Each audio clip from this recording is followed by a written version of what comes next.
Hello friends, introduction to MATLAB series के इस video में मैं आपको बताऊंगा कि मैट्रिक्स में से अगर हमें किसी पर्टिकुलर वैल्यू को एक्सेस करना है तो वो कैसे एक्सेस कर सकते हैं, प्लस अगर कोई पर्टिकुलर वैल्यू अगर हमें चेंज करनी है तो वो हम किस तरीके से चेंज कर सकते हैं। तो अगर हम इसको करने के लिए सबसे पहले हम एक मैट्रिक्स क्रिएट कर लेते हैं। तो उसको इस तरीके से क्रिएट करते हैं, लाइक 8 10, राइट। तो यह हमारा एक मैट्रिक्स क्रिएट हो गया। अब जो हमारा मैट्रिक्स है, तो मैट्रिक्स की जो वैल्यू है, तो अगर हम फिर से मैट्रिक्स पे आए तो इस पे जो हमारी वैल्यू है, तो ये जो this is first row, second row, third row, this is first column, second column, third column, fourth column. तो इस पर्टिकुलर का फर्स्ट एलिमेंट का जो इंडेक्स है इट विल बी 1,1, यानी कि फर्स्ट रो फर्स्ट कॉलम। इसका जो होगा दैट विल 1,2, यानी first row second column, 1,3 first row third column. अगर हम इसका बात करें तो 2 रो 2 कॉलम। अगर हम यहाँ पर इसकी 8 की बात करें तो 3 रो एंड 3 कॉलम, 4 की 3 row and 2 column and so.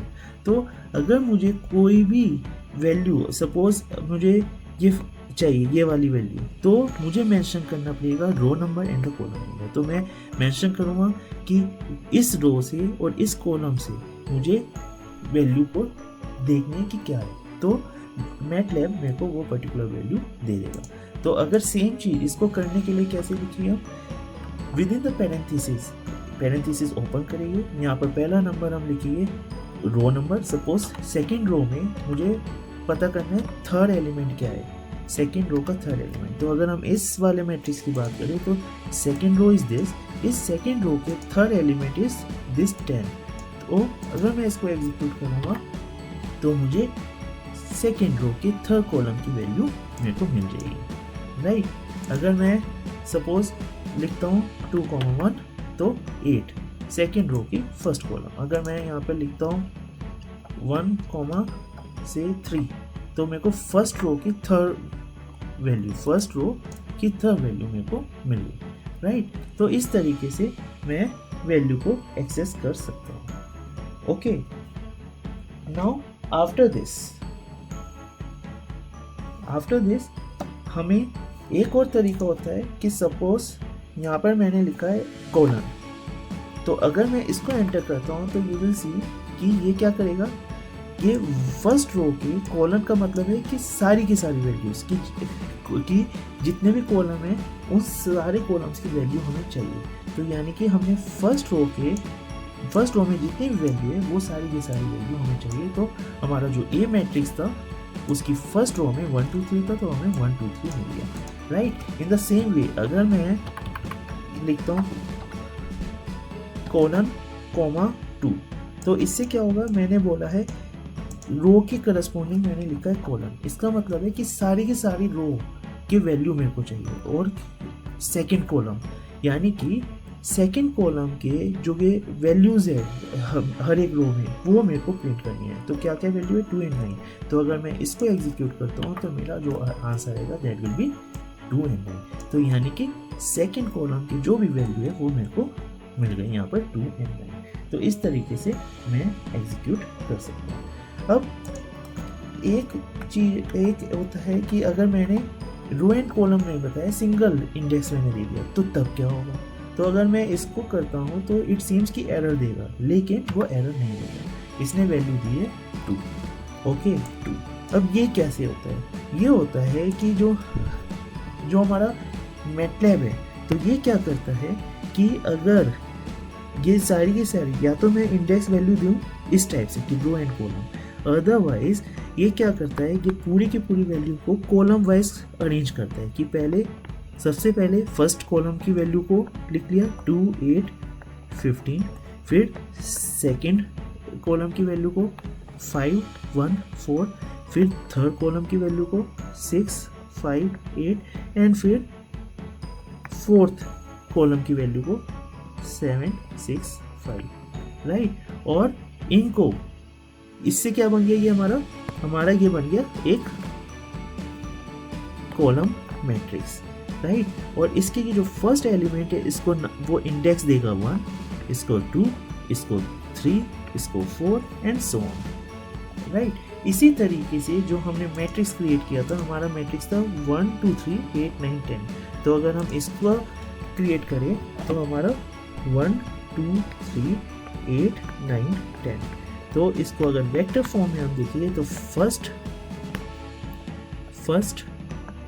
Column, then second column and then third column 3 10, right. तो अब मैंने क्या चेक किया था कि ए की, मैंने देखा था ए की थर्ड इंडेक्स की क्या वैल्यू है।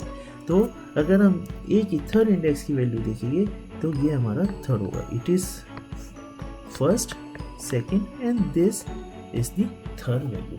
तो इट इज द रीजन कि हमारा ए इंडेक्स 3 की वैल्यू हमारी आई है 2। अगर मैं इसको ए इंडेक्स 4 करता हूँ then I will get 9 as पर दिस।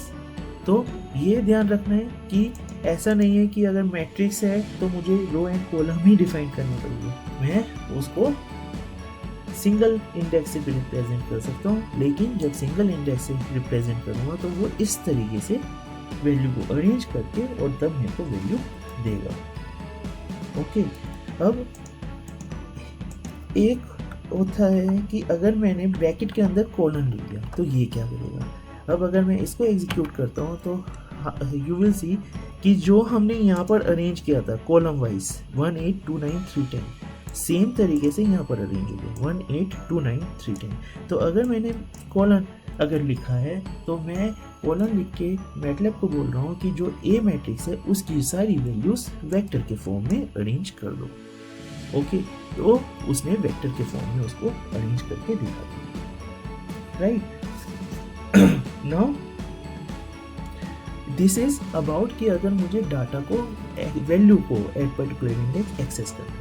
अब अगर मुझे चेंज करनी है वैल्यू तो इजीली जस्ट मेरे को रो एंड कॉलम मेंशन करना होगा, राइट। और मेरे को वैल्यू चेंज करनी होगी। लाइक 15 किया तो you will see second row के फर्स्ट कॉलम की वैल्यू 15 होगी, राइट। अगर सपोज मैंने यहाँ पर किया